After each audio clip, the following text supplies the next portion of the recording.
Welcome to WeLearn Virtual Learning Network, Session 2 of Research Methods in Business.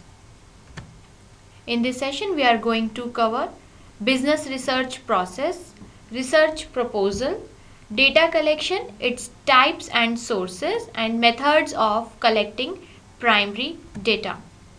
अब देखिए, सबसे पहले हम कवर करेंगे बिजनेस रिसर्च प्रोसेस क्या है। रिसर्च जो है ये एक ऐसी फील्ड है जो कि हमें हर जगह करनी होती है, right. Research is everywhere and research process also is more और लेस द सेम, राइट। हर जगह सेम ही रहता है। तो बिजनेस रिसर्च प्रोसेस में there are various stages, like कि हमें रिसर्च एक्टिविटी को प्लान कैसे करना है, एग्जीक्यूट कैसे होगा plan, execution of plan, and finally this consolidation of results of research activity or reporting. So in this we are going to cover various activities that involve in research process. First is selection of a research problem. तो सबसे पहले किसी भी जब भी हम कोई research करते हैं तो ये चीज़ हम देखते हैं कि हमारे पास प्रॉब्लम क्या है, right. Second is acquaintances with current theory and knowledge, right। तो रिसर्च प्रॉब्लम क्या है, सबसे पहले हमने ये सेलेक्ट की रिसर्चेबल एरिया क्या होगा। First we have to select this, then we will do the relationship of our problem with the current theory and knowledge. क्या वो चीज़ हमें हेल्प कर सकती है अपने प्रॉब्लम के सोल्यूशंस फाइंड आउट करने में। देन उस एरिया में क्या पहले कुछ काम हुआ है, ये चीज़ हम देखेंगे। Next is we will define and specify the research problem more clearly. तो clearly we have to state what is the definition of research problem and we have to specify what the problem is. Second is fourth step is formulation of research hypothesis, right. तो हम at least research objectives को formulate करते हैं, research hypothesis बनाते हैं, कुछ assume करते हैं कि क्या हो सकता है, right. Next is identification of source of data. That means कि जो हम इंफॉर्मेशन कलेक्ट करेंगे उसके लिए which source of data we will use. Then creation and construction of data collection, like data collection instruments, right. Data को कैसे collect किया जाएगा, by preparation of questionnaires, by preparing schedules और बाय प्रिपेयरिंग स्केल्स। किस तरीके से हम data collection instruments कौन से इंस्ट्रूमेंट्स यूज करेंगे और जो इंस्ट्रूमेंट यूज करेंगे, then how we will construct these data collection instruments. Then is pre testing of instruments. That means कि we have to test our instrument, their possible revision must be there. Then formal acquisition of data and information. That means कि हम data और information को collect करना शुरू करते हैं। एक formally we will collect or we will acquire the data and information through surveys, through observation, through interview. तो survey, observation methods और interview methods के through हम data को collect करना शुरू करते हैं। Then is we will analyze and process the data, and last step is interpretation of data and formal write up, that is in the form of report we have to interpret the results, right। next is research proposal। अब देखिए research proposal क्या है। Research proposal होता है एक work plan, कैसे काम करना है, right. So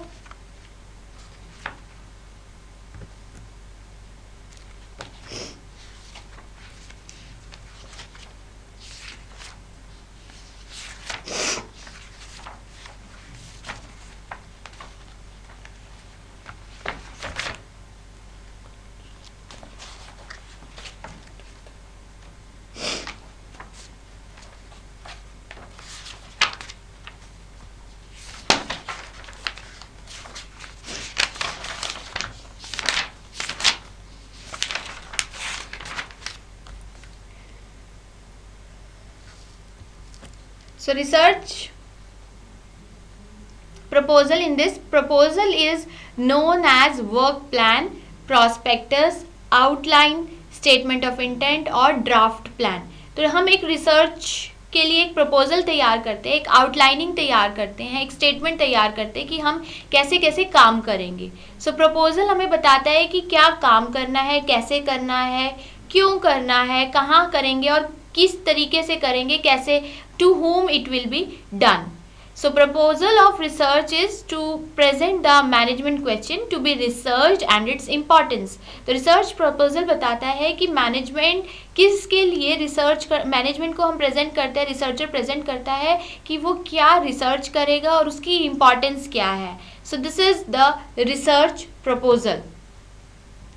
To research proposal, it also discuss the research efforts of others who have worked on related management questions, and it also suggests the data necessary for solving the management question and how the data will be gathered, treated and interpreted. Right? तो data को collect कैसे किया जाएगा, उसको treat कैसे करेंगे हम उसको, then how do we interpret the results, this we have to do in a research proposal.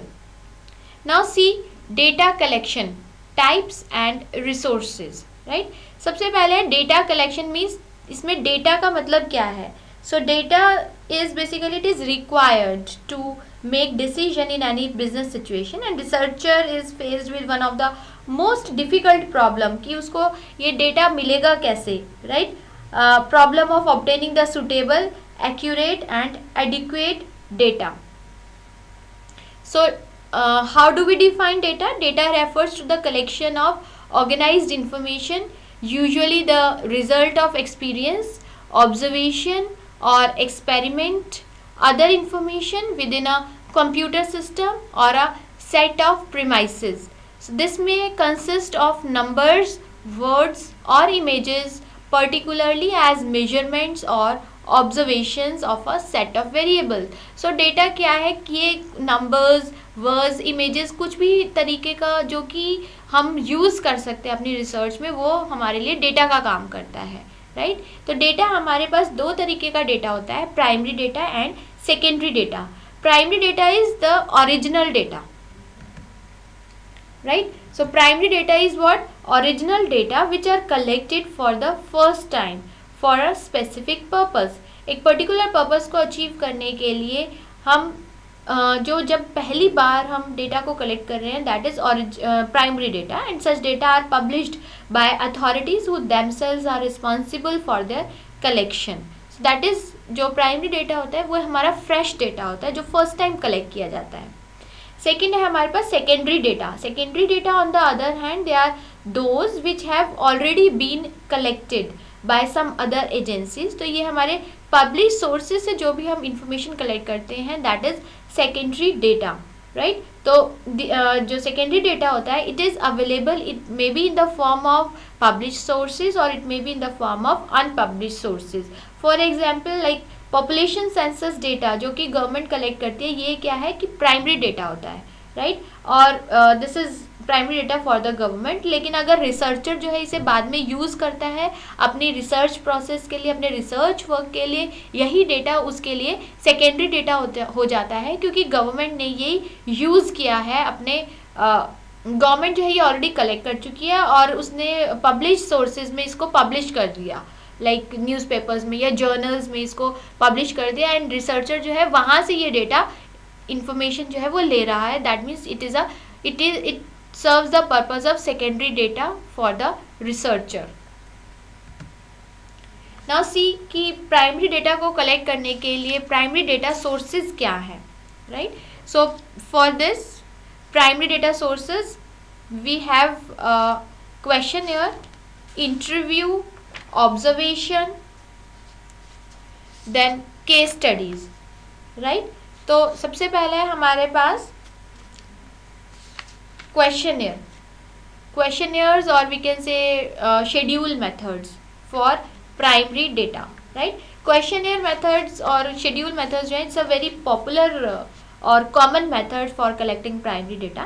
questionnaire method में क्या होता है कि एक questionnaire बनाया जाता है जो कि पर्सनली सेंड किया जाता है या फिर बाय पोस्ट किया जाता है, और this is for various informants with a request to answer the questions.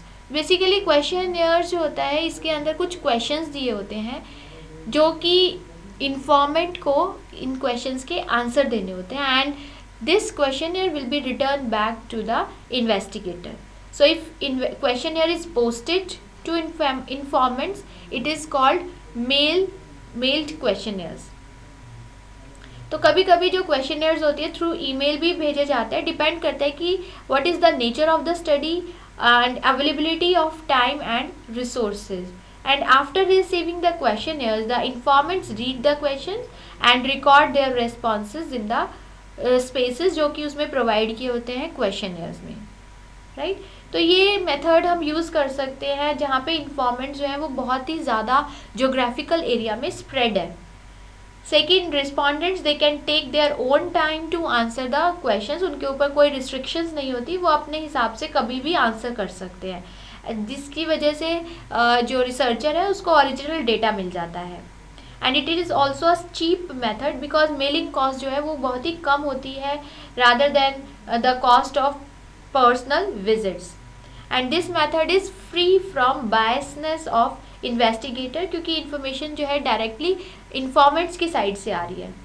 And large samples जो है we can cover large samples under this method, and results जो है these are also more reliable and dependable. Second type है हमारे पास interview method. अब देखिए interview method क्या है. Interview is also one of the important or one of the most powerful tool that is most widely used method for primary data collection in business research. जैसे कि हम daily routine में भी हम देखते हैं टीवी चैनल्स पे interviews देखते हैं which is related to some topics like social issues, business issues, sports, budget. तो उसमें भी हम इंटरव्यूज़ देखते हैं कि कुछ किसी के इंटरव्यूज़ आते रहते हैं, right. In the words of we can say कि पर्सनल इंटरव्यूइंग जो है ये एक टू वे पर्पसफुल कॉन्वर्जेशन होती है जिसमें कि इंटरव्यूअर को जो भी इंफॉर्मेशन चाहिए वो डायरेक्ट पर्सन से ले सकता है. दस इंटरव्यूइंग और interview is a meeting between two persons to obtain information related to the proposed study, right. तो इसमें जो पर्सन इंटरव्यू लेता है that person is known as interviewer and the person who is being interviewed is named as informant. It is here we can say the data, research data or information collect through this method. It is yes not simple conversation between the investigator and informant, but अगर हम बात करें कि interview method की, तो इसमें interviewer जो है वो इन्फॉर्मेंट के जेस्चर्स से, फेशियल एक्सप्रेशन से, उसका स्पीच का लेवल क्या है, इससे भी वो काफ़ी इंफॉर्मेशन कलेक्ट कर लेता है. So through this method researcher can collect very types of data intensively as well as extensively. तो इंटरव्यूज़ को हम दो टाइप में कन्वर्ट करते हैं, जैसे कि डायरेक्ट पर्सनल इंटरव्यू और इनडायरेक्ट पर्सनल इंटरव्यू. दो तरीके में हम क्लासीफाई करते हैं. डायरेक्ट पर्सनल इंटरव्यू टेक्निक में होता है कि जो इन्वेस्टिगेटर है उसको इन्फॉर्मेंट्स के साथ मिलना होता है personally and ask them questions which must be related with the inquiry and collects the desired information, right. And second जो इनडायरेक्ट इंफॉर्मेशन और इनडायरेक्ट पर्सनल इंटरव्यू है, इसमें ये भी एक अनदर मेथड है इंटरव्यू का जिसमें कि डायरेक्टली हम इन्फॉर्मेंट से डेटा कलेक्ट नहीं करते, रादर इन्वेस्टिगेटर जो है थर्ड पार्टी को कांटेक्ट करता है, right, who are closely associated with the persons और the situations under the study and they are capable of providing necessary information like an investigation regarding a bribery pattern in an office. It is indirect personal interview.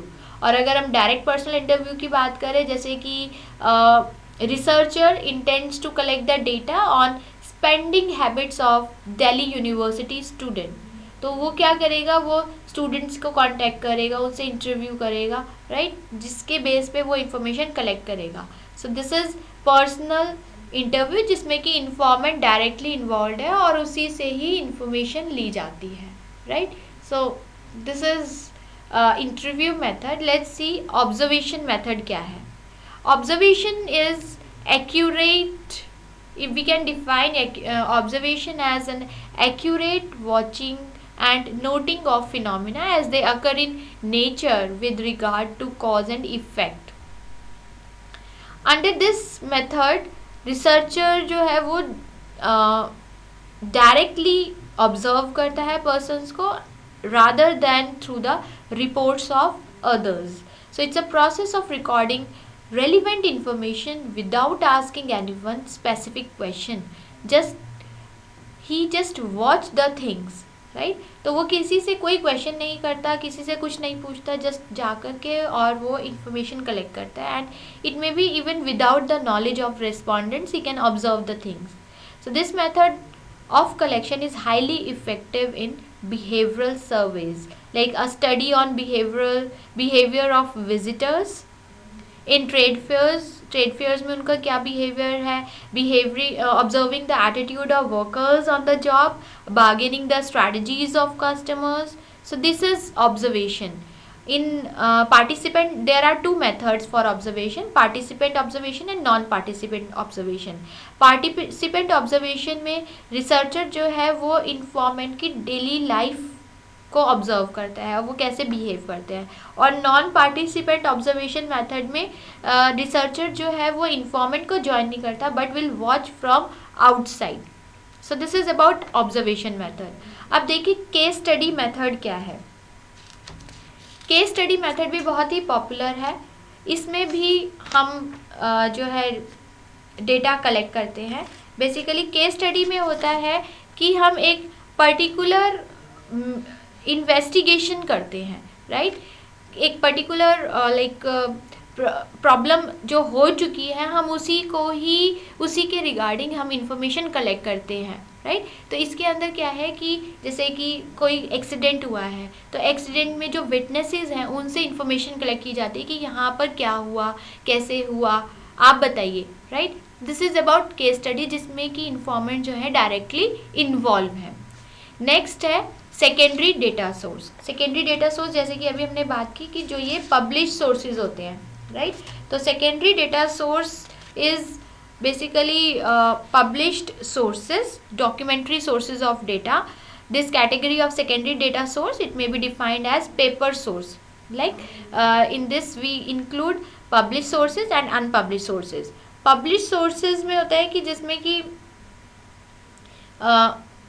Data जो है वो published है, right? So there are various national and international institutions which collect and publish statistical data relating to industry, trade, commerce and health. तो इन publications में हम देखते हैं जैसे कि government publications जिसमें हम include करते हैं like central and state government publish current information along with statistical data on various subjects. It may be quarterly और annual basis पे दे सकती है, जैसे कि monthly statistical abstract, national income statistics, economic surveys. तो ये क्या है, गवर्नमेंट पब्लिश करती है. इसी तरीके से इंटरनेशनल पब्लिकेशंस भी सेकेंडरी सोर्स में आता है. International publications involve united nations organisations, then publication of this international labour organisation, international monetary fund IMF, इनकी जो पब्लिकेशंस हैं वो इंटरनेशनल पब्लिकेशंस में आती हैं. Then committees and commissions, several committees and commissions which is appointed by state and central government provide useful secondary data. For example, report of 10th financial commission or 6th pay commissions. These are the reports which has been submitted or which has been published by committees and commissions. And private publications are also there. Private publications include newspapers, journals. They publish the these papers and journals publish the data on different fields of economics, commerce and trade. For example, Economic Times, Financial Express and journals like Economist, Economic and Political Weekly, Indian Journal of Commerce, Journal of Industry and Trade, Business Today. तो ये चीज़ें हैं जो कि research और financial institution जो है वो पब्लिश करती है अपनी एनुअल रिपोर्ट्स में, right? So this is about primary data source and secondary data source, right? Rest of the part we will cover in part 2 of the same session.